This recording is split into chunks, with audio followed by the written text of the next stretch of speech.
안녕하세요. 내정신 채널 가족 여러분 반갑습니다. 김찬주입니다. 토요일 날 이렇게 함께 해주신 여러분 대단히 감사합니다.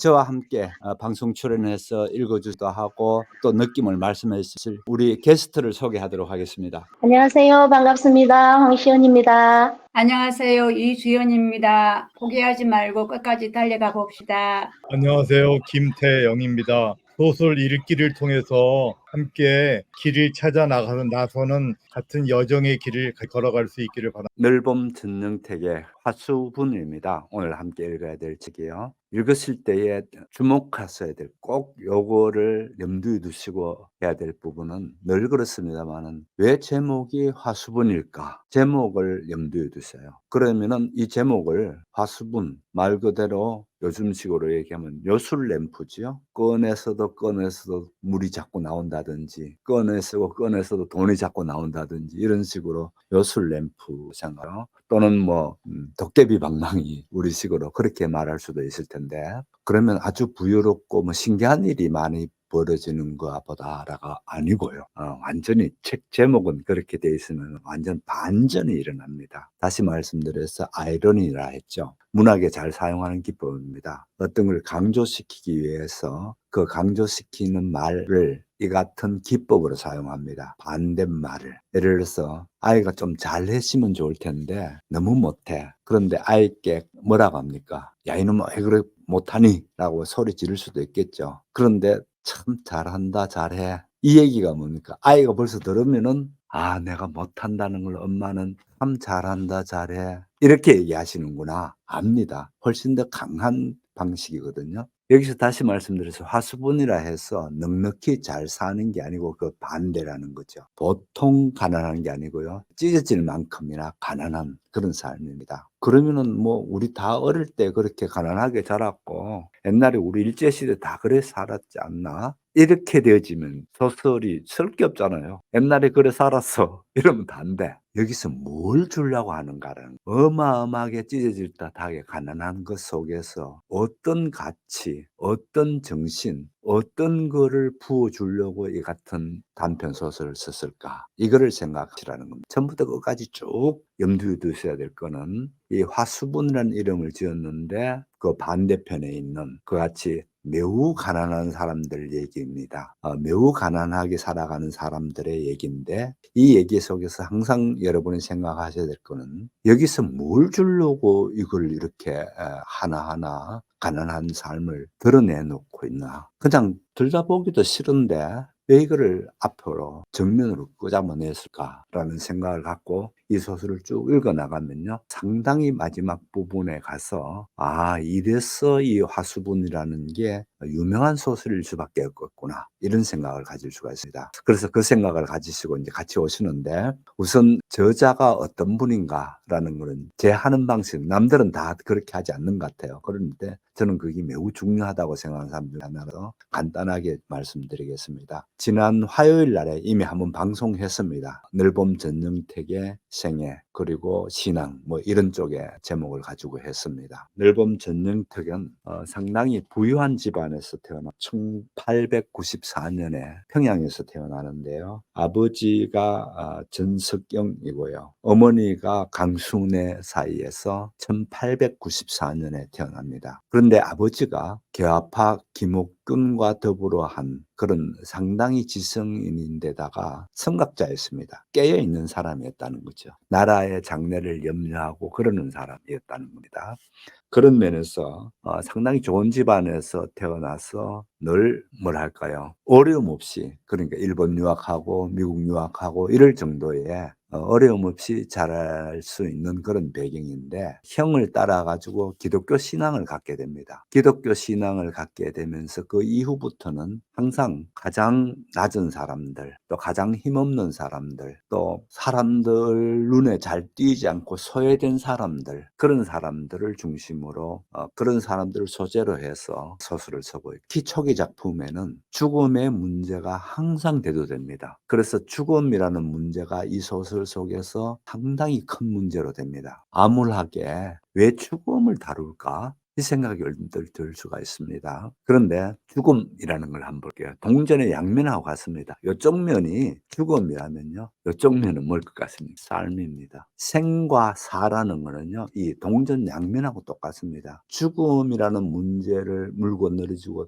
파헤쳐 나간다면은 반대로 즉 삶의 문제를 궁구하고 삶의 문제를 파헤쳐 들어가는 것하고 똑같은 일이 있거든요. 그래서 이 죽음을 추구하는 방식에서 많은 진지한 자세를 볼 수가 있고요. 특히나 이 가운데서 기독교 신앙, 기독교 세계관이라는 것을 그 바탕에 깔고 있는 그런 얘기들입니다. 그래서 기독교 세계관을 가지고 이 삶이라는 걸 하는데, 이 삶은 어떤 삶입니까? 매우 어렵고 힘든 삶을 얘기하려고. 그래서 그런 전 이해를 가지고 저하고 같이 따라와 보시면은 우리가 함께 같이 쭉 읽어 나갈 텐데요. 전체적으로 이 소설의 주제를 놓치지 않고 잘 갈 수 있는 길이 될 겁니다. 그것 생각 없이 읽게 되면은요, 참 암울하다, 참 답답하다, 왜 이걸 꺼냈나, 이런 식으로 가버릴 수가 있습니다. 예, 그러면 아까 인사드린 분들 한 분 한 분씩 돌아가면서 여러분하고 같이 읽도록 하겠습니다. 겨울 추운 밤은 고요히 깊어간다. 뒤뜰 창 바깥 지나가는 사람 소리도 끊어지고 이따금 찬바람 부는 소리가 휙 우수수하고 바깥의 춥고 쓸쓸한 것을 알리면서 사람을 위협하는 듯하다. 만, 준호, 호야, 호야 길게 그러고도 힘없이 외치는 소리가 보지 않아도 추워서 수그리고 웅크리고 가는 듯한 사람이 몹시 처량하고 가엾어 보인다. 어린애들은 모두 잠들고 학교 다니는 아이들은 눈에 졸음이 잔뜩 몰렸어. 입으로만 소리를 내어 글을 읽는다. 나는 누워서 손만 내놓아 신문을 들고 소설을 보고 아내는 이불을 들쓰고 어린애 저고리를 짚고 있다. 누가 오냐? 일하던 아내가 말하였다. 아니야요. 그 절름발이가 지나가면서 무슨 소리를 짓거리면서 가나 보아요. 공부하던 애가 말한다. 우리들은 잠시 그 소리를 들으려고 귀를 기울였으나 다시 각각 그 하던 일을 계속하여 다시 주의도 하지 아니하였다. 그러다가 우리는 모두 잠이 들어버렸다. 나는 자다가 꿈결같이 하는 소리를 들었다. 잠깐 잠이 반쯤 깨었으나 다시 잠들었다. 잠이 들려고 하다가 또 깜짝 놀라서 깨었다. 그리고 아내에게 물었다. 저게 누가 울지 않소? 아범이 구려. 나는 벌떡 일어나서 귀를 기울였다. 과연 아범의 우는 소리다. 행랑에 있는 아범의 우는 소리다. 어찌하여 우는가? 사나이가 어찌하여 우는가? 자기 시골서 무슨 슬픈 상사의 기회를 받았나? 무슨 운통한 일을 당하였나? 나는 생각하였다. 늦게 오는 소리를 들으면서 아내에게 물었다. 아범이 왜 울까? 글쎄요, 왜 울까요? 자, 소설의 처음 시작을 한번 보세요. 첫 겨울 추운 밤은 고요히 깊어간다. 이렇게 이제 시작됩니다. 결국 겨울이라는 시기를 얘기할 테고요. 우리가 사계절 가운데 겨울은 어떻습니까? 가장 견디기, 물론 겨울에 좋아하는 사람, 사계절 좋아하는 사람도 있지만은, 그러나 없는 사람들 입장에서, 가난한 사람들 입장에서는 겨울만큼 힘든 데가 없거든요. 그래서 어떻든 이 첫 소설이 첫 장면이 첫 겨울 추운 밤은 고요히 깊어간다. 이렇게 시작하고 있습니다. 그래서 뭔가 참 날씨처럼 마찬가지로 한 가정에 한 어떤 사람들의 매우 추운 얘기가 나오겠구나. 이렇게 짐작하시면 좋겠죠. 그건 이제 추운 게 어떻게 되어진지 그 다음 장면에서 좀 이렇게 저렇게 찬바람이 휙 불고 우수수 낙엽들이 쓸리고 그러면서 그 다음 얘기를 보세요. 바깥에 춥고 쓸쓸한 것을 알리면서 사람을 위협하는 듯. 여기 이제 첫 문단인데요. 매우 중요합니다. 제가 단편을 읽을 때 첫 문단 처음에 어떻게 되는가를 보라고 그랬죠. 사람을 위협한가 보다, 추위가. 이런 생각을 이제 같이 가지고, 이런 긴장감이죠, 일종의. 그래서 이런 생각을 같이 가지고 딱 들어가게 되면은 제대로 들어오기 시작합니다. 그런데 그 다음이 좀 특이합니다. 만주, 노호와, 호오야. 이런 생전 알 수도 없는 얘기를 하고 있는 장면이 나옵니다. 일단 이 부분에서 보시게 되면은 이 시대를 알 수 있는 그런 얘기가 여기에 있습니다. 이 말은 일본어입니다. 만주라는 건 만두라는 말입니다. 만두가 어떤 만두인가 하면 따끈따끈한 만두 이 얘기입니다. 따끈따끈한 만두 이러면서 이제 그 골목을 밤에 이제 지나가는 겁니다. 그렇게 지나가게 되면은 이제 그 사람을 불러가지고 옛날에 우리 보면 군밤 팔러 다니는 밤에 보면 그런 게 군고구마 팔러 다니는 것도 있고 우리 어릴 때 보면 그런 거 있죠. 그것처럼 1920년대에는 이같이 만두를 팔러 다니는데 이 만두도 일본어로 그렇게 해서 팔러 다니는 걸 보게 됩니다. 아무튼 이 같은 시대적 배경을 이제 여기서 얼른 볼 수 있는 거고요. 그 다음 또 한 가지는 이런 경우 여기에 이 장사하러 다니는 사람의 목소리가 힘차고 막 오늘 또 엄청 뭐 많이 팔다는 그런 게 아니에요. 그 다음 보세요. 길고 그러고도 힘없이 외치는 소리가 이 얘기했죠. 추운 날씨에다가 그나마 어떤 사람이 이제 만두를 팔러 다니는데 따끈따끈한 만두 이러면서 이제 소리 지르면서 일본어로 그렇게 하면서 지나갑니다. 예. 그렇게 소리 지르면서 지나가는데 그 사람의 모습을 이제 방에 있는 저자가 작가가 아마 이런 것 같다라고 써놨습니다. 뭔가 하면은 길고 힘없이 외치는 소리가 보지 않아도 예, 보지 않아도 추워서 수구리고 웅크리고 이렇게 웅크린다죠. 가는 듯한 사람이 몹시 처량하고 가엾어 보인다. 이렇게 되어집니다. 앞에 사람을 위협한다, 추위가 위협하는 것 같다라는 얘기가 나오고 그 다음에 이제 바로 이어서 나오는 게 이 같은 만두 팔러 다니는 사람의 모습이랄까 그 얘기를 이제 얘기를 하고 있습니다. 어린 애들은 모두 잠들고 학교 다니는 아이들은 눈에 졸음이 잔뜩 몰려서 입으로만 소리내어 글을 읽는다. 뭐 어느 시대나 저러는 아이들은 그럴 수가 있죠. 그래서 요 장면도 재밌습니다. 앞에는 굉장히 그 뭐랄까 춥고 어려운 현실을 기술하고 있다면 여기에서는 아이들은 잠들고 편안하죠, 방 안에서. 그 다음에 학교 다니는 아이는 잔뜩 누르며 졸려가지고 소리 내서 그 공부를 한다고 책을 읽기는 읽는데 뭐 잔뜩 그 뭐랄까 졸음이 잔뜩 몰려 있는 그런 상태에서 아이가 책을 읽는 것 그런 상황을 얘기하면서 그 다음에 나는 뭐뭐 어떻다라고 전체 기술이 나라는 입장에서 되어지는 걸 1인칭 소설을 한다 했습니다. 그래서 이 소설은 1인칭 소설로 되는구나. 그러면서 나는 누워서 손만 내놓아. 자, 그래서 추우니까 방 안에 있으면서 나는 누워서 손만 이렇게 내놓고 신문을 들고 연재소설을 읽는다는 겁니다. 신문에 나오는 연재소설 있죠. 그 다음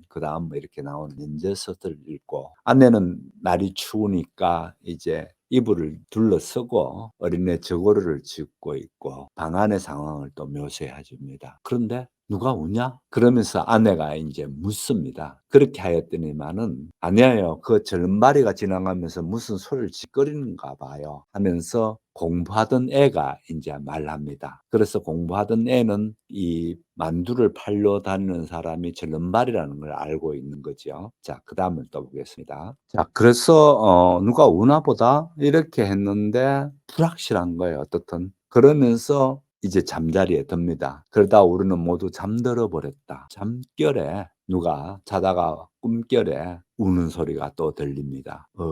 하는 소리를 듣고 잠이 밤쯤 깨어졌다고 했습니다. 그러다가 다시 잠들고 또 깜짝 놀라서 아내에게 묻습니다. 저게 누가 울지 않소? 저게 누가 울지 않소? 라고 이제 아내께 묻습니다. 그랬더니 아내가 아범이구려 이 얘기를 합니다. 자, 여기에서 아범이라는 거를 좀 말씀드려야 될 것 같은데요. 아범이라는 게 당시에 조선이 신문제도가 없어졌습니다. 신문제도가 없어지고 과거에 이제 신문제도가 있었죠. 완전히 신문제도가 없어진 상태였는데 그러나 이제 아래 행간방에 살고 있는 그분들의 칭호를 뭐라고 불러주는 아범이라고 불러줍니다. 그 얘기는 조금 있다가 신문 제도가 없어지면서 어떻게 이 작품 속에서 호칭들이 끼어져 있는가. 조선시대하고 지금 1920년대 이 시대에 그 호칭이 바뀌어졌는가. 이런 얘기를 하면서 계급하고 같이 말씀드리겠습니다. 아무튼 이같이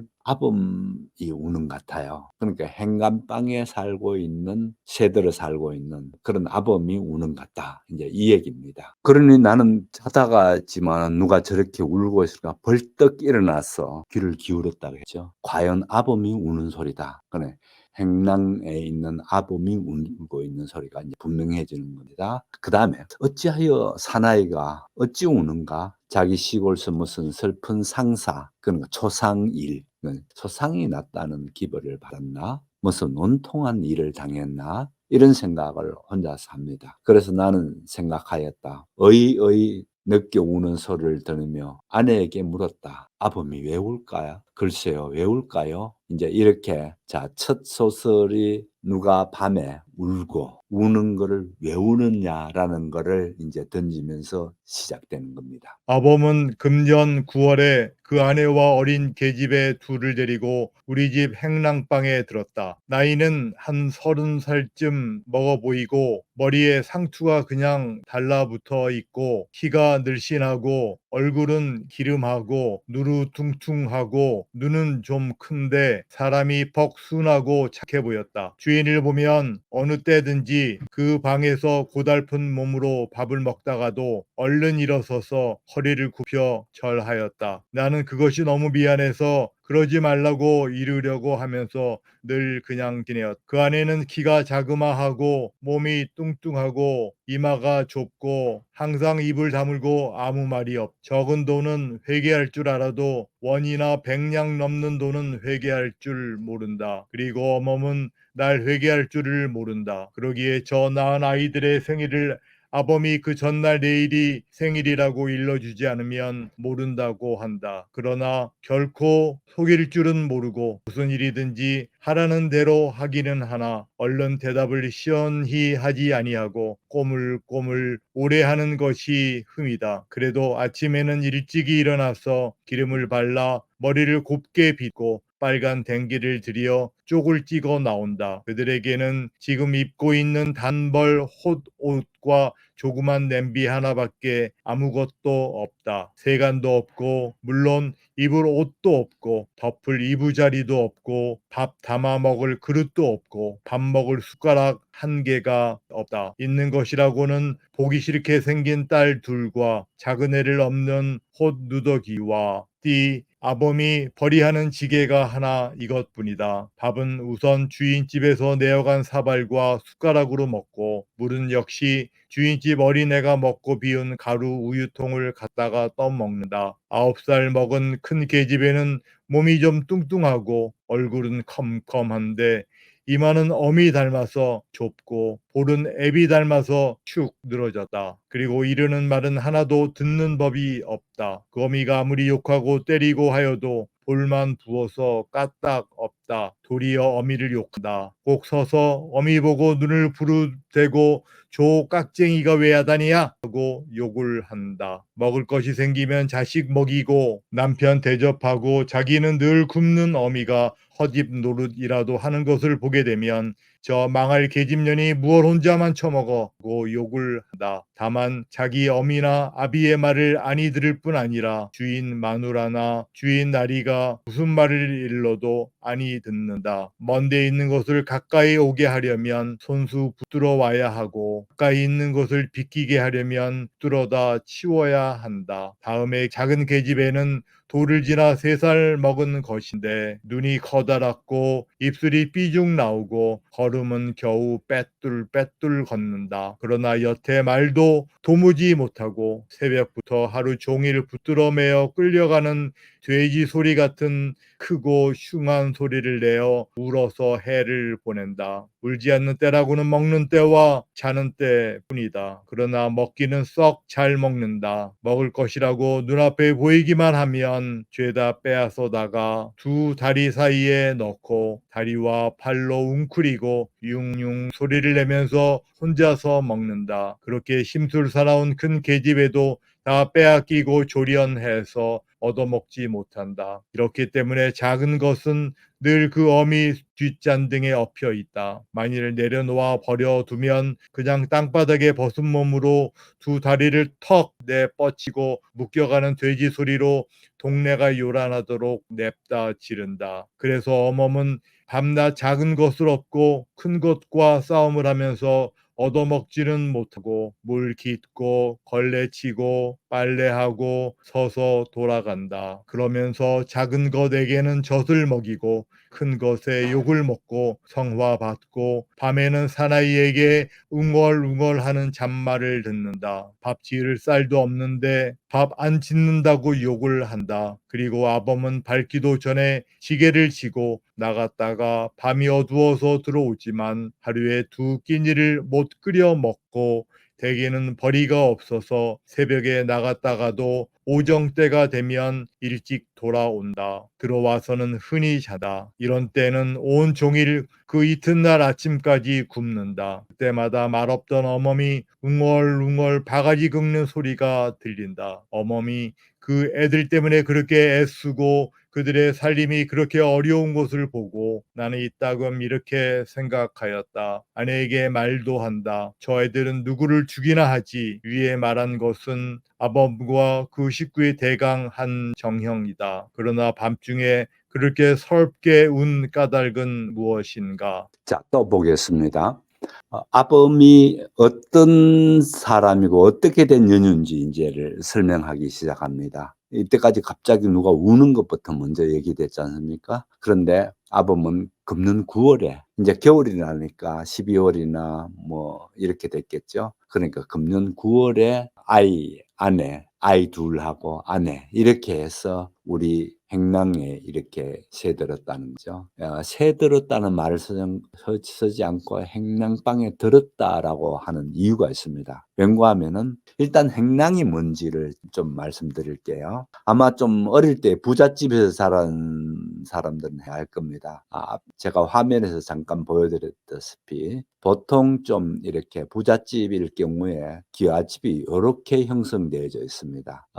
대문을 있는 부분을 한번 보실까요? 대문이 있는 부분에서 보시게 되면은 대문을 해서 제일 먼저 나타나는 게 행랑입니다. 방이긴 방이라도 한 조그맣한 방들입니다. 대문에 들어오자마자 여러분 대문 보게 되면은 양쪽에 행랑채라고 되어져 있죠. 이 행랑채가 바로 이 새들을 사는 건데 이 행랑채는 뭔가 하면은 원래 이 자리는 과거에는 종들이 살답니다. 종들이 살면서 안쪽 주인집 이 집의 일을 도와주고 있고 이 집의 일을 하게 되죠. 그래서 종들이 사는 집인데 여기는 방이 너무 좁고 그러니까 제대로는 생활할 수 있는 그게 안 되는 거예요. 안 되고 그러니까 그 비어 있는 행랑채를 이제 새를 주는 게 아니고 어떻게 하는가 하니 당시에 1920년대는 매우 힘들었습니다. 일제가 우리 토지를 수탈해 나가면서 우리 농민들이 생산하는 거에 대해서 너무 많은 거를 뺏어가 버리니까 처음에는 40%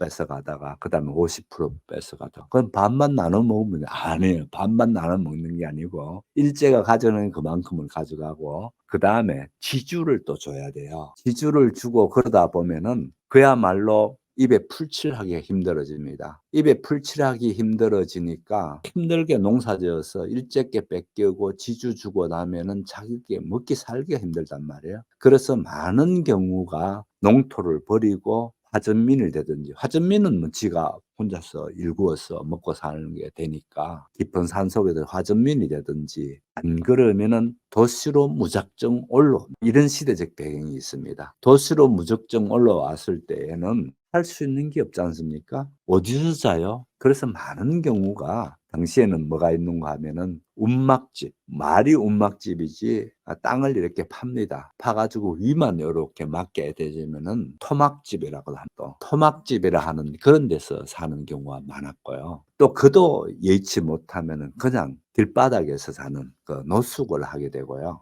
그나마 토막집이나 노숙이나 요거보다 좀 나은 사람들이 이같이 행랑채에 살게 되는데, 이 행랑채에 사는 사람들은 월세를 내는 게 아니고 그 주인집에 과거에 종들이 있었다 했죠. 이 종들 일하듯이 주인집에 빨래도 하고 설거지도 하고 청소도 하고 이렇게 해주면서 또 물도 또 떠다 나르고. 왜 그런가 하면 당신은 집안에 다 우물이 있는 게 아니거든요. 바깥에서 물을 길러 와야 됩니다. 물 길러 온다든지 이런 일들을 하는 사람들이 이 행랑칸에 살면서 행랑에서 집세 대신에 이 같은 노동력을 갖다 대는습니다. 근데 신분은 당연히 아까도 말씀드렸다시피 갑오개혁 이후에 조선의 신분은 완전히 다 없어집니다. 없어지고, 그래서 종이 아니니까 이 사람들을 부를 때 어멈, 아범 이렇게 부르고 있습니다. 그래서 행랑 아범인가, 이 얘기가 바로 이런 신문적인 것 또는 시대적 상황 이런 것하고 같이 엎쳐져서 나옵니다. 그래서 어떻든 행랑이라는 걸 보셨는데, 이 행랑의 9월 달에 이제 왔는데, 그 9월 달에 들었는데 나이는 한 30쯤 되어졌고 머리에 상투가 그대로 붙어 있었다는 거죠. 그러면 어떻게 되나요? 상당히 농촌에서 덜 개화됐다 할까? 농촌에서 그냥 농사만 짓던 사람이구나 이렇게 생각되어지다. 키가 늘씬하고 얼굴은 기름하고 이런 얘기해서 눈은 좀 큰데 사람이 퍽 순하고 착해 보였다. 이 부분을 주목해 보세요. 사람은 퍽 순하고 착해 보였다. 그 중에 하나가 뭔가 하면 주인을 보면 이제 나죠. 주인이 나가 이제 글을 쓰고 있습니다.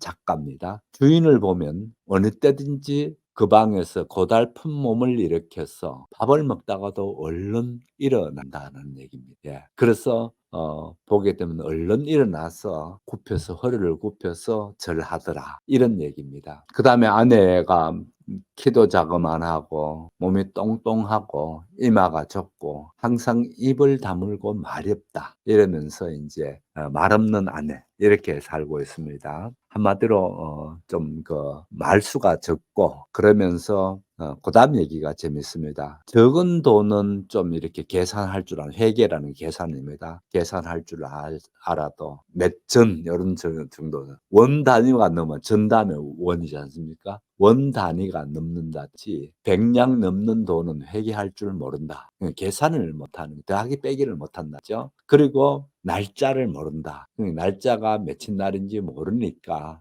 그나마 이제 아범이 내일 누구 생일이다 그러면은 아이들 생일이라고 알려줘야 아이들 생일인 줄 알 수 있는 그런 매우 순박하고 매우 뭐랄까 교육받지 못한 그런 사람들이라는 걸 알 수가 있죠. 보세요. 무슨 일을 하라는 대로 하기는 하나 얼른 대답이 시원치 아니하고 또 꼬물꼬물 오래 하는 것이 험이긴 한데 참 착하다는 겁니다. 그래도 아침에는 일찍 일어나서 기름을 바른 머리를 이렇게 곱게 빗고 빨간 댕기도 들여 쪽을 지우고 그렇게 한다는 겁니다. 그러면서 이제 얼마나 가난한가를 얘기를 하고 있습니다. 그들의 글은 지금 입고 있는 옷, 그러니까 9월 달에 왔으니까 단벌 호옷 그것과 조그마한 냄비 하나밖에는 아무것도 부엌살림이라는 게요. 세간도 없고 물론 입을 옷도 없고 덮을 이부자리도 없고 밥 담아 먹을 그릇도 없고 밥 먹을 숟가락 한 개 없다.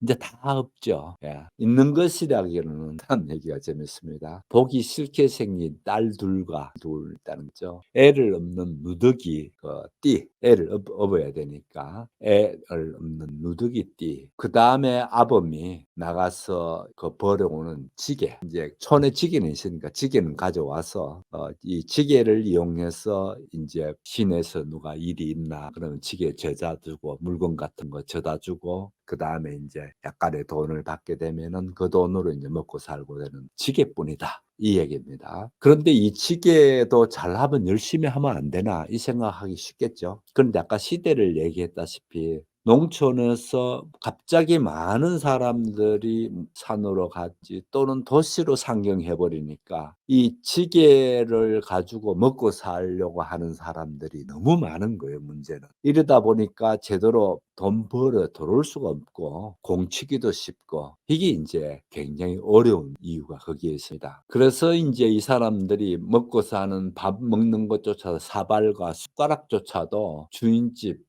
예 의탁해서 그래서 인제 그 밥을 먹게 되는 어떤 그런 걸 보고요. 또 주인집 어린애가 인제 그 저걸 하는데 우유통인데 그 우유통에다가 그 자기네들 우유통을 가져와 가지고 거기에다가 물 두고 뭐 이렇게 해서 그릇으로 사용하는 어떤 그런 겁니다. 그러면서 인제 9 살짜리 딸아이가 하나 있는데 이 계집애에 대해서 얘기하고 있어요. 몸이 좀 뚱뚱하고 얼굴은 컴컴한데 이마는 어미 닮아서 좁고 볼은 애비 닮아서 축 늘어졌다. 그러니까 모양이 참 별로죠.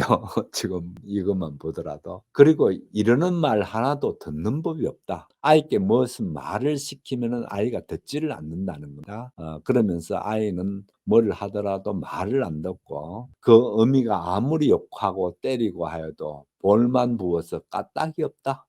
엄마가 그렇게 때려가면서도 뭘 애를 길들여 보려 해도 안 된다는 겁니다. 도리어 어미를 욕한다는 거죠. 어미를 욕하는데 서서 어미 눈을 보고 눈을 부릅뜨고 하는 얘기가 "족깍쟁이가 왜 야단이야?" 인제 엄마 보고 하는 얘기가 "족깍쟁이가 왜 야단이야?" 하고 도로 욕을 하는 게다. 자 그러면은 여기에서 어린아이에 대해서 상당히 부정적으로 그려져 있지 않습니까? '왜 그런가.'라는 얘기입니다. 왜 그런가 하면은요. 그나마 어른은 새끼 밥을 제대로 못 먹고 그러면은 자기가 왜 이 새끼 밥을 못 먹는 건지 또 나름대로의 의지라는 게 있어서 이거를 견뎌낼 힘이 있습니다. 그런데 어린아이는요. 자기가 왜 새끼 밥 못 먹는지를 모릅니다. 그렇게 새끼 밥을 못 먹기 시작하게 되면 애들은 굉장히 부정적으로 나게 되어져 있습니다. 그래서 인제 그 슬픔이 인제 여기서 시작됩니다. 어른은 또 그렇다 치더라도 아이들조차도 이렇게 망가져 버리거든요. 당연히 이 가난이라는 건 아이를 망가뜨리는 게 아니고요. 사람 자체를 망가뜨려 버립니다. 가난만큼이나 뭐라고 하더라도 가난만큼이나 강하게 사람을 휘어잡고 가난이 짓이겨 나올 때에 사람이 견뎌낼 수 있는 힘이라는 건 거의 없다고 봐야 됩니다. 그래서 가난은 폭력이라고 하죠. 왜 그렇습니까? 힘없는 사람이 때리면 맞을 수밖에 없죠. 마찬가지로 가난이라는 게 우리 사람을 때려치기 시작하면요. 바로 맞는 수밖에 없습니다. 그런데 이 가난이 어린아이를 마구 때리고 있단 말이에요. 그렇게 됐을 때 어린아이는 어떻게 되나요? 굉장히 부정적으로 될 수밖에 없죠.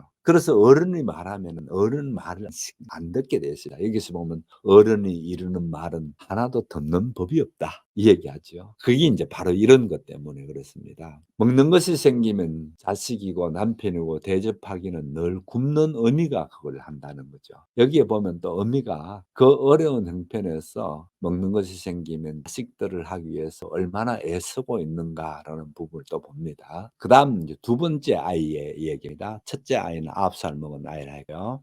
둘째 먹은 계집애는 3 살 먹은 아이인데 눈이 커다랗고 입술이 삐죽 나오고 걸으면 겨우 삐뚤빼뚤 걷는다. 그러나 여태 도무지 말도 못하고 새벽부터 종일 붙들어 매어 끌려가는 돼지 소리가 크고 흉한 소리를 내어 울고 인제 이 아이 같은 경우는 더 그렇죠. 어린아이가 엄마가 제대로 먹어야 아이가 젖도 제대로 빨고 그래서 영양이 제대로 될 텐데 이러니까 이 어린아이 같은 경우에는 9 살 당한 아이가 가난으로부터 가난이라는 폭력에서 시달리고 있는 것보다도 더 심하게 취약한 사람이 누군가 하면은 이 3 살 먹은 어린아이겠 이러다 보니까 3 살 먹은 아이는 아직 말도 못하고 겨우 한다는 거는 소리를 크게 지르면서 그 울어대는 것 하루 종일 우는 것으로 해를 보낸다. 이 얘기를 하죠. 울지 않을 때는 그다음에 서글픈 얘기가 나옵니다. 울지 않을 때라고는 먹을 때와 잘 때뿐이다. 그렇게 해서 울지 않을 때는 먹을 때와 잘 때뿐이고 그나마 먹기는 썩 잘 먹는다. 잘 먹을 수밖에 없죠. 아이가 워낙 굶어 있으니. 먹을 것이라고 눈에 보이기만 하면 죄다 자기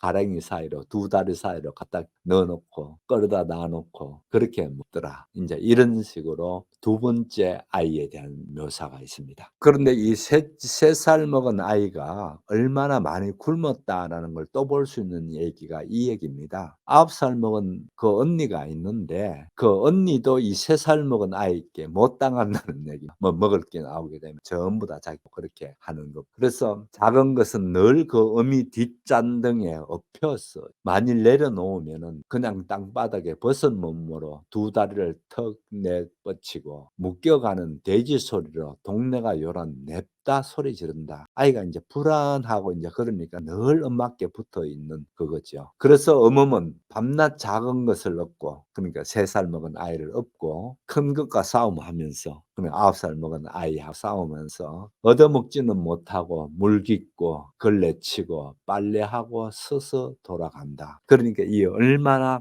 고단한 삶을 살고 있는가 이 어머니에 대한 묘사입니다. 그래서 어머니가 얼마나 힘들게 하는가를 한번 보십시오. 작은 것에는 젖을 먹이고 큰 것은 욕을 먹고 성화받고 밤에는 사나에게 웅얼웅얼하는 잔말을 듣는다. 밥을 지을 쌀도 없는데 밥을 안 짓는다고 욕을 한다. 그리고 아범은 밝기도 전에 지게를 지고 나갔다가 밤이 어두워서 들어오지만 하루 두 끼를 못 먹고 대개는 벌이가 없어서 새벽에 나갔다가도 오정쯤 되면은 집에 돌아온다. 아까 제가 말씀드렸죠. 그런 식으로 일이 만만찮은 거예요. 가도 일할 일이 없는 거예요. 예. 그래서 참 딱한 형편을 보게 됩니다. 그다음 보도록 할게요. 그 이튿날 아침이다. 마침 일요일이기 때문에 내게는 한가한 틈이 있어서 어머니에게서 그 내용을 들을 기회가 있었다. 지난밤에 아범이 왜 그렇게 울었나? 하는 아내의 말에 어머니의 대답은 대강 이러하였다. 어머니 늘 살을 팔러 댕겨서 저 뒤에 살가게 마누라를 알지요. 그 마누라가 퍽 고맙게 굴어서 이따금 앉아서 이야기도 했어요. 때때로 그 애들을 데리고 어떻게나 지내나 하고 물어요.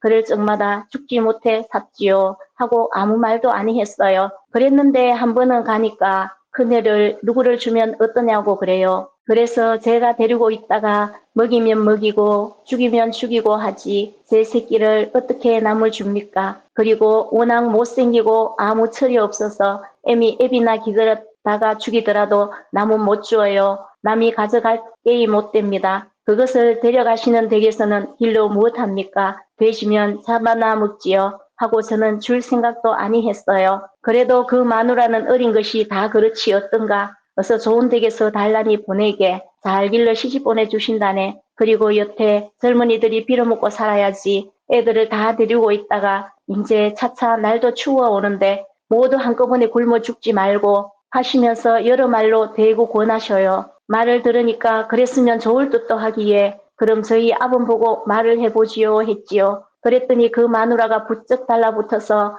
내일 그 댁 마누라가 우리 집으로 오실 터이니 그 애를 데리고 오게 하셔요. 해서 저는 글쎄요 하고 돌아왔지요. 돌아와서 그날 밤에 그젯밤에 올시다. 그젯밤이 아니라 어제 아침에 올시다. 요새 저는 정신이 하나 없어요. 그래 밤에는 들어와서 반찬 없다고 밥도 안 먹고 곤에서 쓰러져 자길래 그런 말을 못하고 어제 아침에야 그 이야기를 했지요. 그랬더니 내가 아나 임자 맘대로 하게 그려. 그리고 일어나 지게들 치고 나가버리겠지요. 그러고는 저 혼자서 온종일 이리저리 생각을 해보았지요. 아무려나 제 자식을 남을 주고 싶지는 않지만 어떻게 합니까?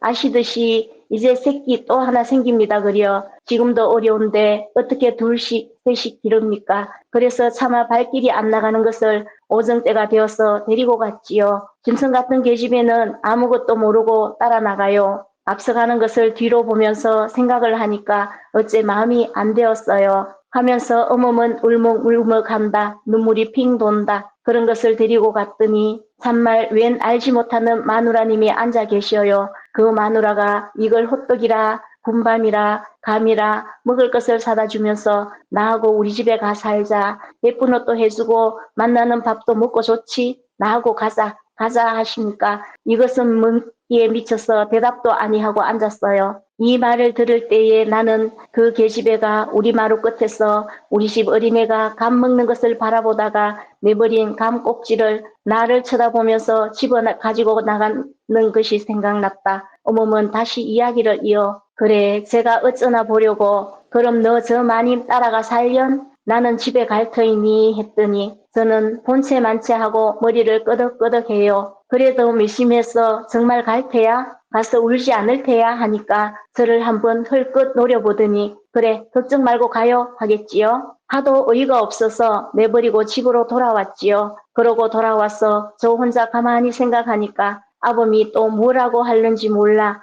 어째 안 되겠어요. 그래 바삐 아범이 일하러 댕기는 데를 찾아갔지요. 한번 보기나 하려고 염천교 다리로 남대문통으로 아무리 찾아야 있어야지요. 몇 시간을 내서 찾아댕기다가 할 수 없이 그 댁으로 도로 갔지요. 갔더니 계집애도 그 마누라도 벌써 떠나가 버렸겠지요. 그때 마님 말씀이 저녁 6시 차에 광한지로 떠났다고 하셔요. 가시면서 보고 싶으면 설 때 나와보고 와 살리면 농사짓고 살라고 하셨대요. 그래 하는 수가 있습니까? 그냥 돌아왔지요. 와서 아무 생각이 없어서 아범 저녁 지어줄 생각도 아니하고 공연히 밖에 나가서 왔다 갔다 돌아다니다가 들어왔지요. 저는 눈물도 안 나요. 그러다가 밤에 아범이 들어왔기에 그 말을 했더니 아무 말도 하지 아니하고 그렇게 통곡을 했답니다. 여복하면 제 자식을 꿈에도 보지 못하던 사람에게 주겠어요. 할 수가 없어서 그랬지요. 집에 두고 굶기는 것보다 나을까 해서 그랬지요. 아범이 본래는 저렇게는 못 살지 않았답니다. 저희 아버지 살았을 때에는 몇백 석이나 하고 양평 시골서 남부럽지 않게 살았답니다. 이름들도 모두 좋지요. 맏형은 장자요. 둘째는 거부요. 아범이 셋째인데 화수분이랍니다. 그런 것이 제가 간 후부터 시아버님이 돌아가시고 그리고 맏아들이 죽고 농사 미천인 소 한 마리를 도적맞고 하더니 차차 못 살게 되기 시작해서 동네 저렇게 거지가 되었답니다. 지금도 시골 큰 댁에 가면 굶지나 아니할 것을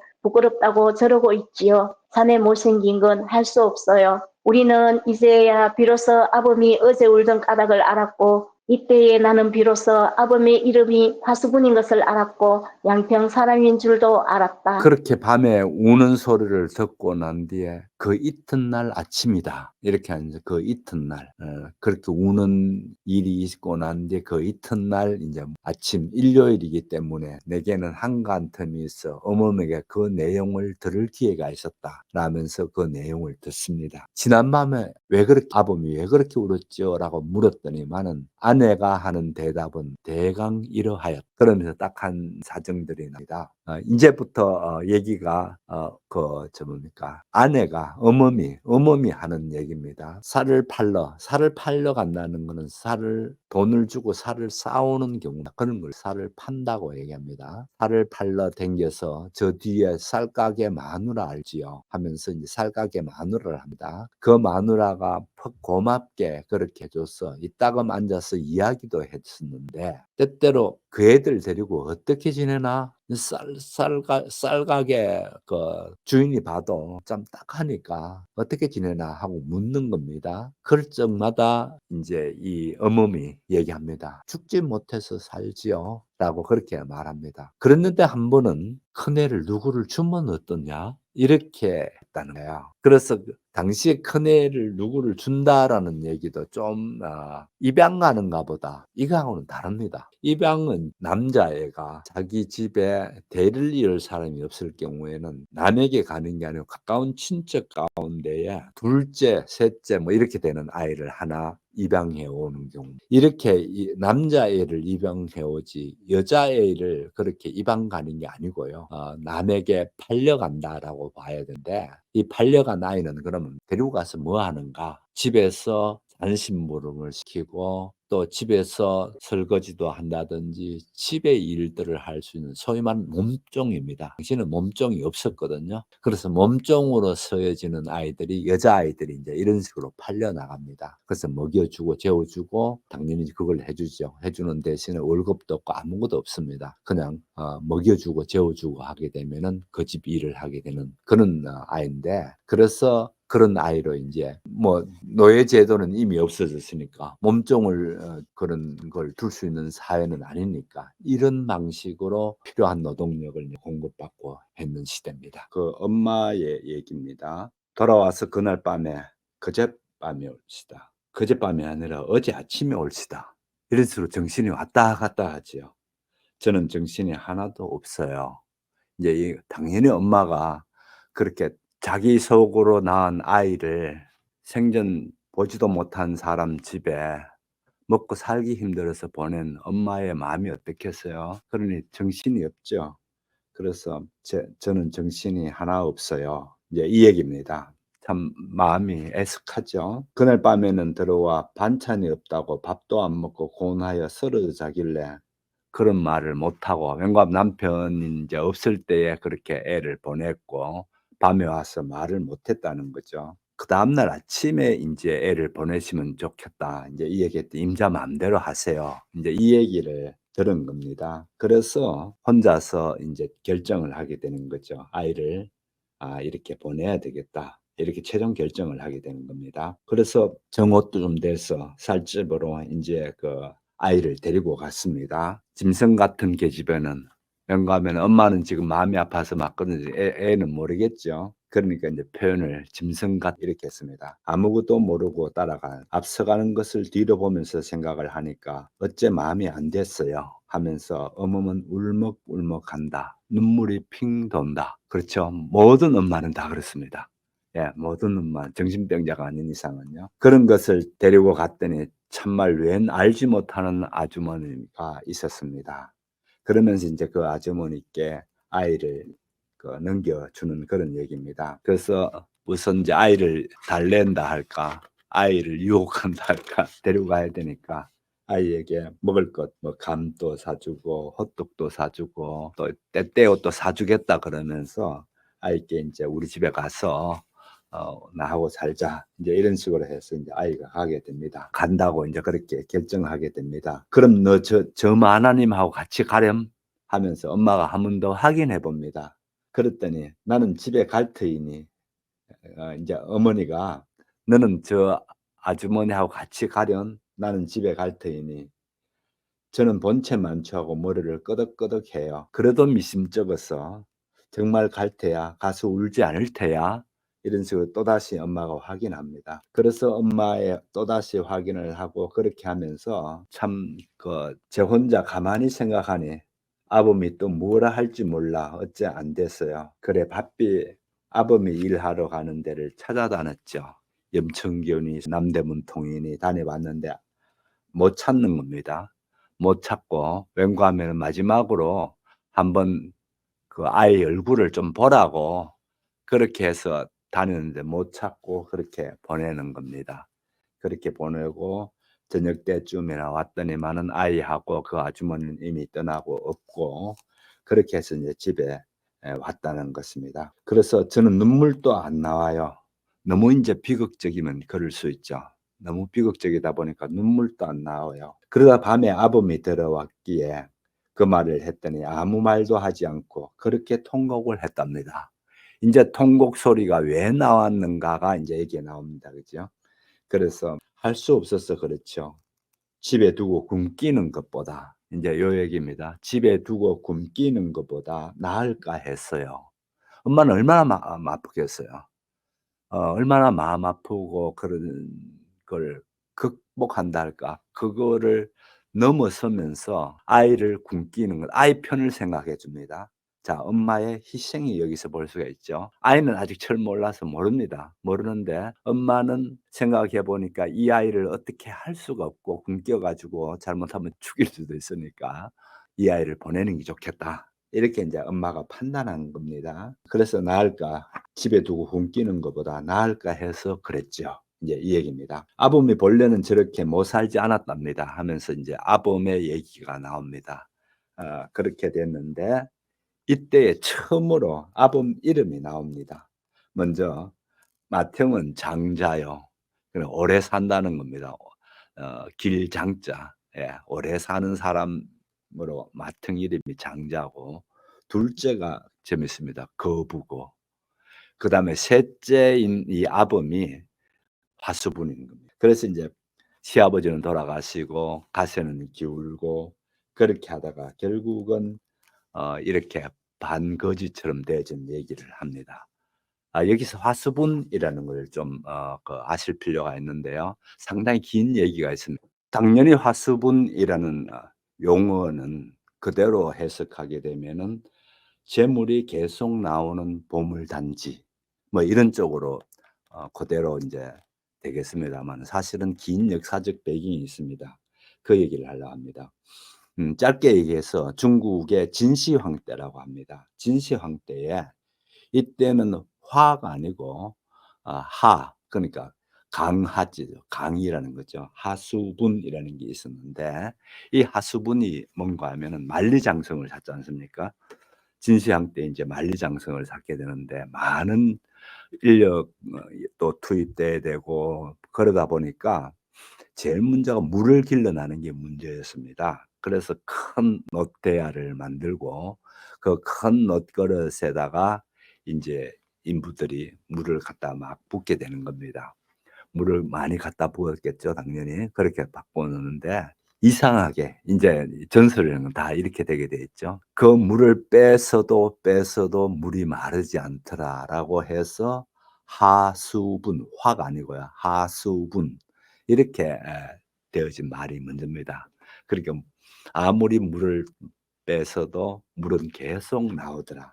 사실은 그럴 수는 없죠. 그런데 이제 진시황이 하는 이 만리장성의 이 큰 사업을 하늘이 돕고 있다는 한 전설이죠. 전설인데 어쨌든 여기에서 하수분이라는 게 나와 가지고 나중에 재물 화자로 바뀝니다. 앞가는 물 하자를 했지 않습니까? 하수 하자를 했지 않습니까? 그게 재물로 바꿔지는 그래서 화수분 이렇게 됩니다. 인제 바로 이때에 화수분이 양평 사람이라는 것도 처음 알게 되고요. 이름도 처음 알게 됩니다. 그전까지는 행랑아범 이렇게 부르는 거 보셨죠?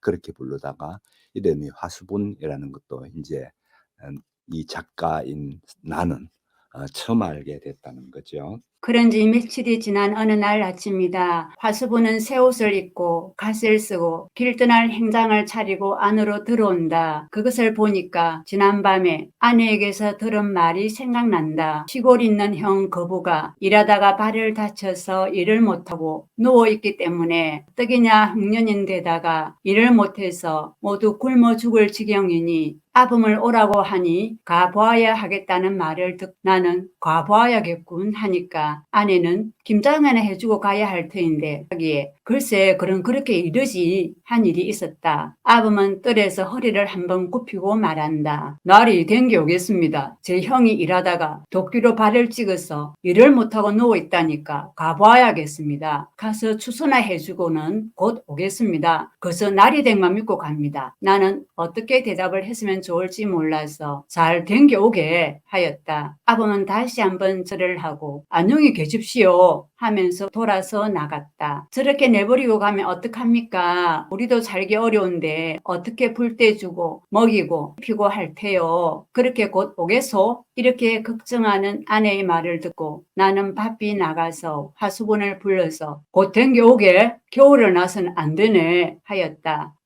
된 게 없지요. 화수분은 뒤를 돌아보고 이렇게 대답을 하고 달아난다. 자, 그다음 보겠습니다. 그런 지 며칠 지난 어느 날 그런 일이 있은 이후 며칠 후에 하수분이 인제 형인 거부가 다쳤다고 농사일을 못하게 됐다고 그렇게 연락을 받고 이제 형을 추수를 도와주러 가기 위해서 시골로 내려가게 됩니다. 그렇게 인제 내려가는 장면들인데 요런 부분이 재밌습니다. 가겠다고 인제 그렇게 하니까 "가봐야겠군." 인제 남편이 인제 그렇게 형이 그렇다니까 그 얘기를 합니다. 그랬더니만은 그 아내라는 사람이 속 나서 가지고 김장이나 해 주고 가야 할 텐데 이제 자기 걱정들을 인제 먼저 하는 거죠. "그쪽보다 김장을 해 주고 가야지 지금 가 버리면 어떡하느냐." 이런 쪽으로 인제 그럽니다. 그래서 "그럼 그렇게 이르지." 한 말이 있었다. 아범은 떨어서 허리를 한번 굽히고 "날이 댕겨 오겠습니다." 이렇게 하면서 인제 떠나게 됩니다. 이 날이라고 부르는 명칭도 또 한번 생각해 볼 수가 있습니다. 주인장이라든지 이런 말도 하지 않고 날이라고 부르는 게 아까도 말씀드렸다시피 이 시대에는 이미 계급 제도가 없어졌습니다. 그럼에도 불구하고 당시에는 높은 사람들 또 권세가 있는 사람들 이런 사람들을 부를 때 여전히 날이라고 부르는 게 있었습니다.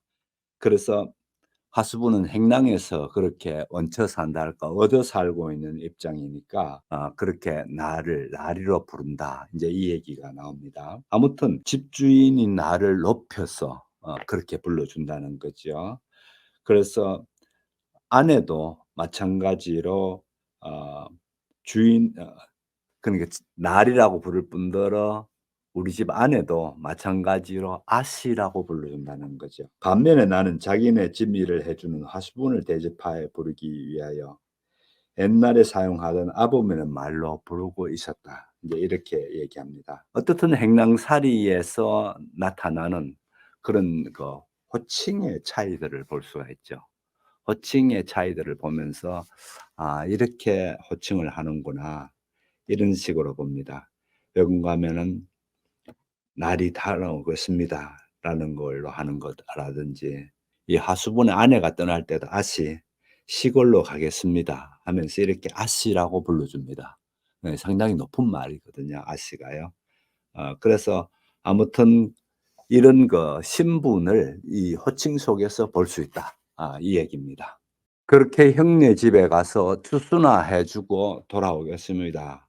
그렇게 얘기하고 이제 나가게 됩니다. 그래서 이제 잘 댕겨오게 이 얘기하면서 이제 그렇게 아범이 떠나게 됩니다. 그래서 그 아내가 또 하는 그 아내 얘기를 한번 볼게요. 저렇게 내버리고 가면 어떡합니까? 우리도 살기 어려운데 어떻게 불 떼주고 먹이고 입히고 할 테요. 그렇게 곧 오겠소. 이렇게 걱정하는 아내의 말을 듣고 나는 밖에 나가서 하수분을 불러 곧 댕겨 오게 겨울을 나서는 안 되네. 이제 그 얘기를 해줍니다. 아내가 또 이제 그렇게 쫑알쫑알하지 한마디로 이렇게 하면 어떡하려고 그러느냐 이러니까 겨울 나서는 안 되네. 돌아오게 이제 이렇게 나가서 얘기합니다. 네, 그래서 하수부는 뒤를 돌아보고 이렇게 대답하죠. 곧 댕겨 오겠습니다. 이렇게 하면서 이제 집을 떠나게 됩니다. 하수부는 간지 일주일이 되고 열흘이 되고 보름이 지나도 아니 온다. 어멈은 아범이 추수해서 쌀 말이나 가지고 돌아오기를 밤낮 기다려도 종래 오지 아니하였다. 김장때가 다 지나고 입동이 지나고 정말 추운 겨울이 되었다. 하루 저녁은 바람이 몹시 불고 그 이튿날 새벽에는 하얀 눈이 펑펑 내려 쌓였다. 아침에 어멈이 들어와서 하수분의 동네 이름과 번지 쓴 종이 조각을 내어 놓으면서 오지 않으면 제가 가겠다고 편지를 써 달라고 하기에 곧 써서 부처까지 주었다. 그 다음 날부터는 며칠 동안 날이 풀려서 꽤 따뜻하였다. 그래도 화수분의 소식은 없다. 어멈은 본래 어린애가 딸려서 일을 잘 못하는 데다가 다리병이 있어 다리를 잘못 쓰고 더구나 며칠 전에 손가락을 다쳐서 일을 하지 못하는 것을 퍽 미안하게 생각한다. 그리고 추운 겨울에 혼자 살아갈 길이 막연하여 종래 아범을 따라 시골로 가기로 결심을 한 모양이다. 그만 아씨 시골로 가겠습니다. 몇 리나 되나 몇 리인지 사나이들은 일찍 떠나면 하루에 간다고 해도 저는 이틀에나 겨우 갈걸요. 혼자 가겠나? 물어보면 가기야 가게 자지요. 아내와 이런 문답이 있은 다음 날 아침 바람 불고 추운 날 아침에 어멈은 어린 것을 없고 돌아볼 것도 없는 행랑방을 한번 돌아보면서 아창아창 떠났다. 그날 밤에도 몹시 추웠다. 우리는 문을 꼭꼭 닫고 문틀을 헝겊으로 막고 이불을 둘씩 덮고 꼭꼭 둬서 일찍 잤다. 나는 자면서 잘 갔나? 얼어 죽지는 않았나? 하는 생각이 났다. 화수분도 가고 어멈도 하나 남은 것을 없고 간 뒤에는 대문가는 깨끗해지고 시커먼 행랑방 방문은 닫혀 있었다. 그리고 우리 집에는 다시 행랑 사람도 안 들이고 식모도 아니 두었다. 그래서 몹시 추운 날 아내는 손수 어린 것을 등에 지고 이웃집에 우물에 가서 배추와 물을 씻어서 김장을 대강하였다. 아내는 혼자서 김장을 하면서 눈물을 흘리고 어멈 생각을 하였다. 자, 화수분이 떠난 지 일주일이 지나고 또 열흘이 지나고 이렇게 지나도 화수분은 돌아오지 않습니다. 그래서 어머은 아범이 추수해서 쌀말이나 가져올 줄 알고 그렇게 기다리고 있었는데 벌써 입동이 지나고 김장철도 다 지나고 그래도 돌아오지 않으니까 이제 아범이 있는 그 시골로 나서게 됩니다. 그러면서 이제 가서 얘기합니다.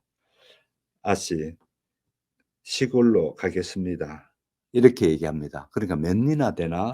이렇게 물어봅니다. 몇 년지 사나이들은 일찍 떠나면 하루에 간다고 해도 이틀이나 겨우 갈걸요. 한 이틀 걸려야 가지 않을까? 이런 식으로 하면서 길을 떠나게 됩니다.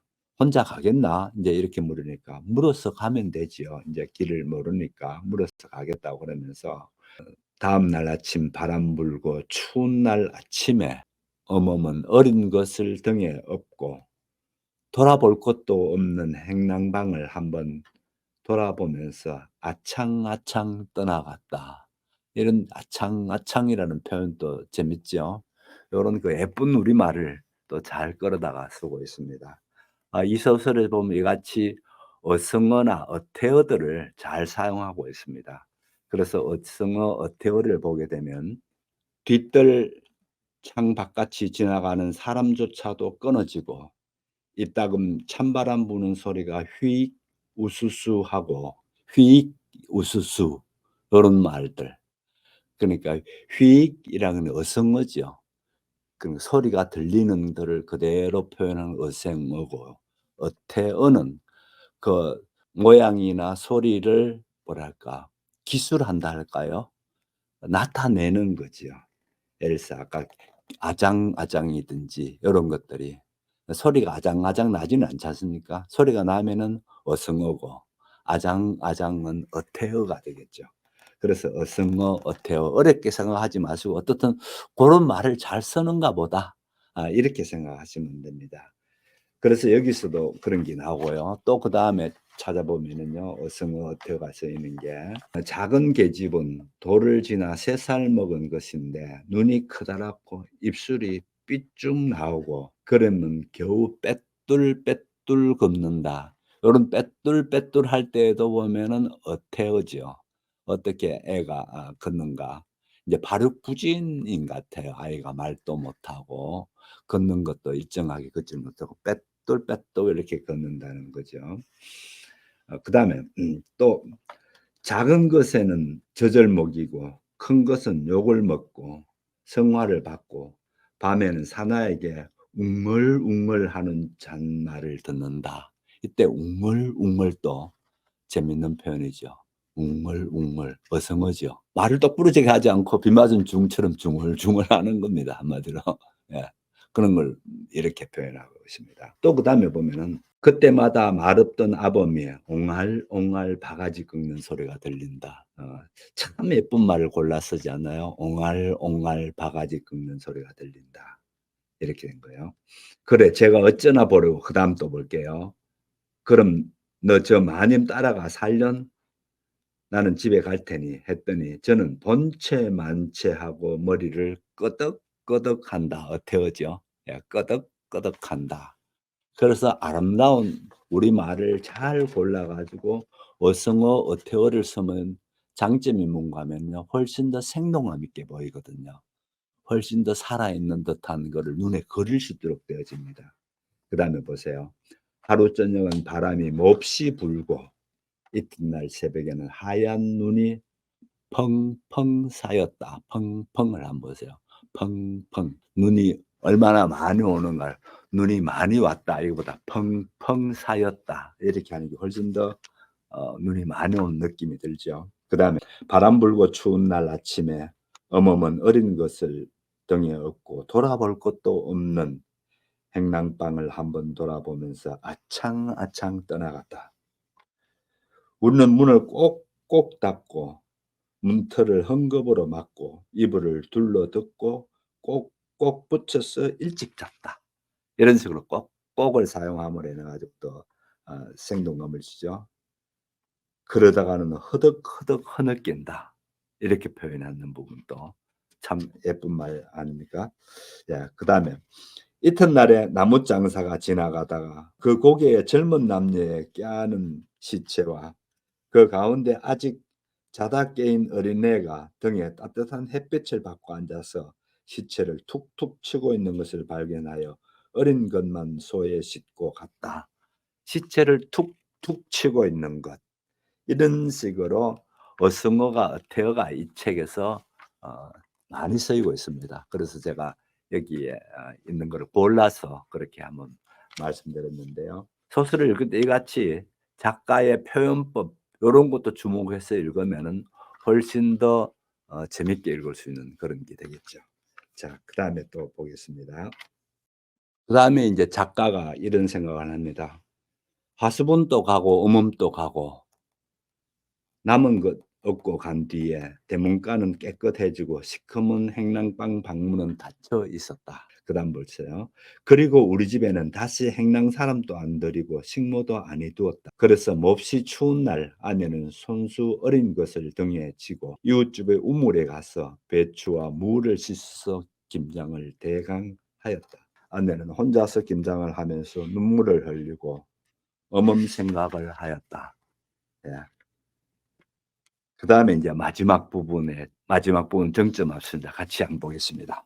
김장을 다 마친 어느 날 추위가 풀려서 따뜻한 날 오후에 동대문 밖에 출가에 사는 동생 S가 오래간만에 놀러 왔다. S에게 비로소 화수분의 소식을 듣고 우리는 놀랐다. 그들은 본래 S의 시댁에서 청거해 보낸 것이다. 그 소식은 대강 이렇다. 화수분이 시골 간 후에 형 고부는 꼼짝 못하고 누워있기 때문에 형 대신 겸 두 사람의 일을 하다가 몸이 지쳐 몸살이 나서 넘어졌다. 열이 몹시 나서 정신없이 앓았다. 정신없이 앓으면서도 귀동이를 부르며 늘 울었다. 귀동아, 귀동아, 어딜 갔니? 잘 있니? 그러다가는 허득허득 느끼면서 그렇게 묻고 싶어하는 사탕 하나를 못 사주고 연시 한 개 못 사주고 하고 소리를 내어 어이어이 운다. 그럴 때에 오매매 편지가 왔다. 뒷집 귀하집 진사댁 서방님이 읽어주는 편지 사연을 듣고 아이고 옥분아, 옥분이 어미 하고 또 어이어이 운다. 울다가 벌떡 일어나서 서울서 능마전에서 사 입고 간 새 옷을 입고 갓을 썼다. 집안 사람들이 굳이 말리는 것을 뿌리치고 화수부는 서울을 향하여 어멈을 데리러 떠났다. 다리문 밖에를 나가 화수부는 나는 듯이 달아났다. 화수부는 양평서 오정이 거의되어서 떠나서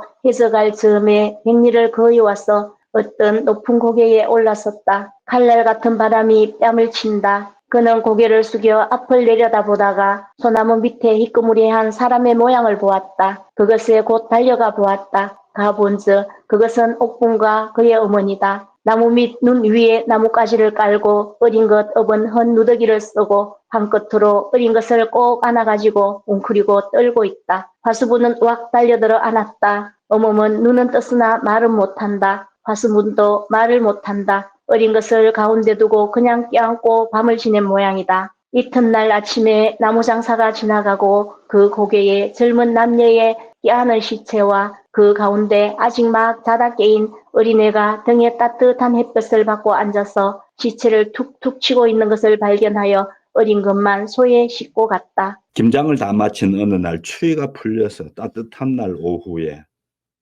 동대문 밖 출가해 사는 동생 S가 오랜만에 놀러 왔다. 동생 S라는 사람이 등장합니다. 소설적 재미죠. 이때까지 1인칭 방식으로 내가 이렇게 얘기를 끌고 갔다면은 이제 동생인 S라는 사람이 나타나서 또 소설을 끌고 갑니다. 그래서 한 사람이 계속 이렇게 말하는 것보다 아무래도 더 재미가 있겠죠. 그래서 소설은 이런 기법들이 잘 사용하는 소설일수록 좋은 소설이죠. 지루하지 않게 만들어 주니까요. 해주는 얘기를 보시게 되면은 몸살이 났다는 겁니다. 아범이. 몸살이 나서 정신없이 그렇게 지내면서 그러던 중에 앓으면서 기동아 부르는 어떤 그거를 그 아비가 아이를, 그러니까 너머 집에 준 아이 이름이 기동이죠. "기동아, 기동아 어딜 갔니? 잘 있나?" 허덕허덕하면서 그렇게 먹고 싶어하는 사탕 하나를 못 사주고, 이제 그러면서 아비가 이제 흐느낍니다. 소리내어 어이어이 운다. 아까도 말씀드린 요 부분이 S가 인제 말해주는 부분입니다. 어떻게 됐는지를 인제 얘기해 주는 부분입니다. 그다음에 작은 애 이름이 옥분입니다. 큰애가 귀동이고 그다음 애가 옥분이라 했죠. 옥분아 하면서 옥분애미 그러니까 아내 되는 사람이죠. 그러면서 어이어이 또 운다. 한번 보세요. 아비가 무뚝뚝한 같은데 보면은 아비는 굉장히 사람이 정적이죠. 그래서 형편에 머지 못해서 떠나보낸 아이나 그 아내를 두고 이렇게 우는 장면을 보게 됩니다. 하수부는 서울을 향하여 어멈을 데리러 떠났다. 왠가하면은 편지를 하나 받습니다. 그 편지의 소식을 듣고 인제 아범이 아내를 데리러 길을 떠나게 됩니다. 하수부는 양평에서 오정이 거의 다 되어서 해저갈 쯤에 백리를 거의 와서 어떤 높은 고개에 올랐다. 자, 어떤 고개에 이르렀을 때의 환경이든지 그런 거를 설명해 주고 있습니다. 칼날 같은 바람이 뺨을 친다. 고개에 올라서게 되면 아무래도 인제 다른 쪽보다 바람이 더 세겠죠. 그는 고개를 숙여 앞을 내다보다가 소나무 밑에 희끄무레한 사람의 모양을 보았다. 그래서 인제 어두워지기 시작했고 희끄무레한 사람이 인제 보게 됩니다. 본즉 그것은 옥분과 그의 어머니다. 그럼 3살 먹은 아이하고 어머니가 그 희끄무레하게 그렇게 있는 겁니다. 그래서 인제 엄청 놀랐겠죠. 아무튼 눈 위에 나뭇가지를 깔고, 그 밤이 그렇게 되니까 어떻게 할 수 없으니까 인제 나뭇가지를 깔고 눈 위에다가 그렇게 해서 인제 밤을 새려고 그렇게 해서 거기에 앉아 있었는 겁니다. 어린 것은 헌 누더기를 서고 한 꽃으로 어린 것을 꼭 안고 웅크리고 떨고 있다. 하수부는 확 달려들어 안았다. 어멈은 눈을 떴으나 말은 못한다. 이미 의식이 오락가락한다고 볼 수가 있죠. 이 추위에서 어멈은 거의 말을 못하는 겁니다. 하수부는 또 말을 못한다. 그 상황에서 말을 할 수가 없겠죠. 어린 것을 가운데 두고 그냥 밤을 지낸 모양이다. 그래, 하룻밤을 그렇게 같이 어린 것을 가운데 두고 지낼 줄 알고 지냈는데, 이제 이튿날 아침에 나무 장사가 지나가며, 누가 대감이 지나갔나요? 나무 장사가 지나갔다 했습니다. 나무 장사가 지나가다가 그 고개에 젊은 남녀의 껴안은 시체와, 그러니까 밤새 얼어 죽었다는 거죠. 그 가운데 아직 막 자다 깨인 어린애가 등에 따뜻한 햇빛을 받고 앉아서 시체를 툭툭 치고 있는 것을 발견하여 어린 것만 소에 싣고 갔다. 자, 어린 것만 소에 싣고 갔다. 소에 싣고 갑니다. 한번 보세요. 여기서 어린 것을 구원해 주는 사람이 누굽니까? 좀 전에 말씀을 했다시피 큰 부자라든지 큰 그 권세가라든지 이런 사람이 아니고 역시 나무꾼입니다. 나무꾼이 그 아이를 보고 안타까우니까, 그 아이를 시체를 툭툭 치고 있는 아이를 보고 안타까우니까 그 아이를 태워서 갑니다. 요 태워서 가는 걸로 소설이 딱 끝나게 되는데, 요 생각이 어떻게 되나요? 여기서 인제 우리가 한번 생각해 봐야 됩니다. 무슨 얘기인가 하면은요. 첫 번째에 희생이라는 부분을 생각해야 됩니다. 어떻게 부모가, 또 어떻게 엄마가 희생을 하면서까지 한 생명을 살리기 위해서 부둥켜 안고 밤새 이렇게 있다가 그 양부모는 죽고 어린아이가 그렇게 혼자 살아남을 수 있도록 희생했는가라는 걸 보게 되고요. 그다음에 희생이 있으면 곧 이어서 구원의 문제가 나옵니다. 구원의 문제는 어떻게 되나요? 넉넉한 사람이 아니에요. 나무꾼이 지나가다가 그 아이를 소에 싣고 가는 그런 장면을 봅니다. 그러면 희생이라는 부분이 하나 있고 엄마 아빠의 희생이 있죠. 그다음에 두 번째에 여기에 구원이라는 문제가 이어지는데 그 구원은 좀 전에도 말씀드린 거창한 사람들에서 구원이 일어나는 게 아니고 이 같은 나무꾼에 의해서 이 아이 쪽에 구원이 있더라 이런 부분인데요. 여기서 전영택 작가의 기독교적인 정신을 구현시키고 싶어하는 부분을 볼 수가 있습니다. 무엇보다도 기독교에서 중요한 거는 희생의 가치거든요. 사실 지금까지 이렇게 쭉 고등 종교로서 긴 역사 속에서 기독교가 살아남는다 할까요? 쭉 이어져 온 거는 가장 크게는 바로 이 같은 희생들이 쭉 있어 왔기 때문에 그렇습니다. 그래서 이 희생 속에는 또 뭐가 있나요? 구원이라는 게 있죠. 물론 엄마 아빠가 구원받지는 않지만 그 딸이 구원받는 모습을 보죠. 그래서 누군가의 희생에 의해서 구원이 일어난다. 요 부분입니다. 그래서 요 부분을 잘 보시게 되면은 이 소설에서 상당히 중요한 거를 놓치지 않고 보셨다. 이런 얘기가 될 테고요. 그다음 두 번째 얘기입니다. 훨씬 더 큰 문제를 여기서 얘기하고 있습니다. 이 소설은 아시다시피 제목이 화수분입니다. 그죠? 그런데 전혀 돈은 고사하고 뭐 찢어지게 가난합니다. 그래서 여기서 보게 되면 일종의 반어법적인 또는 아이러니라 하죠. 아이러니 방식으로 이 소설이 되어져 있습니다. 그러면 단순히 아이러니 정도로 끝날까요? 그게 아니라는 거예요.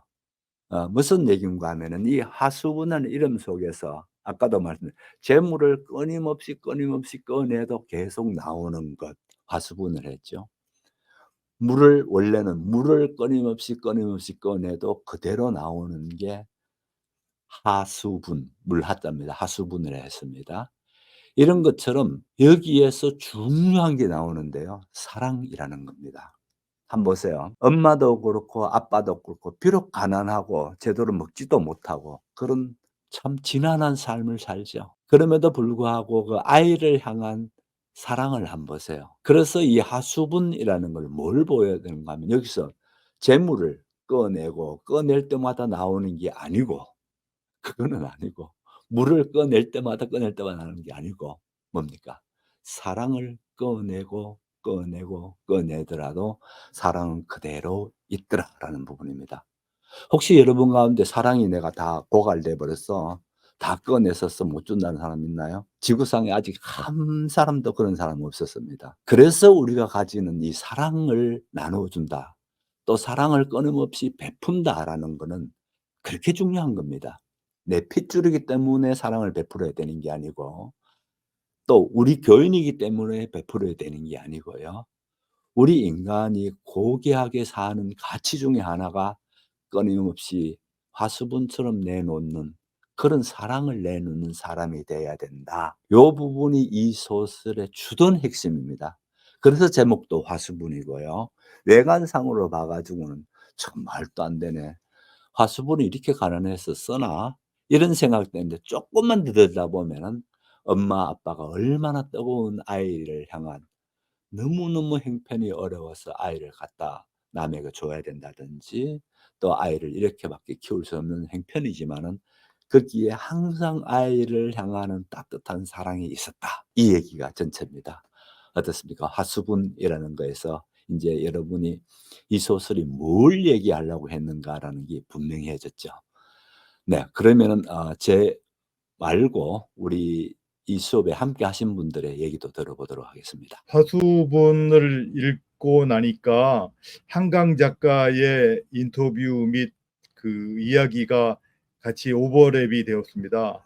한강 작가의 그 차분함과 그 담담함이 이 화수분의 이야기에 잘 담겨져 있다라는 생각이 들었고, 그런 그 담담함과 차분함으로 쓰여진 그 글이 많은 그 가난한 사람들에게 참 위로가 되는 글이 되지 않았나 생각이 들고, 또 하나는 부부의 그 희생을 통해서 아이가 회생을 하는 것이 하나의 그 꿈이 되고 하나의 빛이 되는 그런 이 희망적인 이야기도 담겨져 있다라고 생각이 들었습니다. 가난 때문에 두 부부가 죽음을 맞이하고 그 부부로 인해서 그 딸이 살아남았잖아요. 그래서 거기서 희망을 볼 수가 있지만은 가난이라는 것이 얼마나 사람을 상하게 하고 그 가난 때문에 먹고 사는 그 먹는 것 때문에 다음 일을 아무것도 생각지도 못하고 할 수가 없잖아요.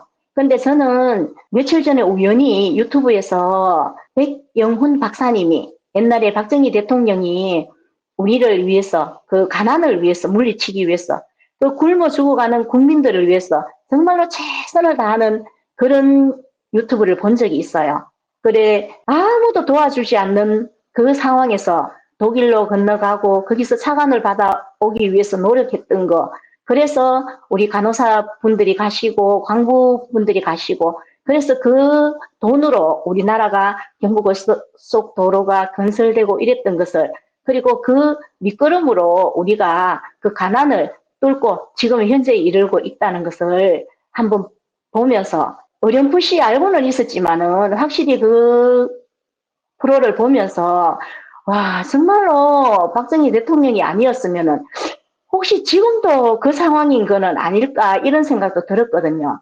참 감사하고 너무나 존경을 보냅니다. 그리고 너무나 지금 현 시절에 살아있는 것에 너무 감사를 느끼고 행복합니다. 감사합니다. 좋은 밤 좋은 밤 되세요.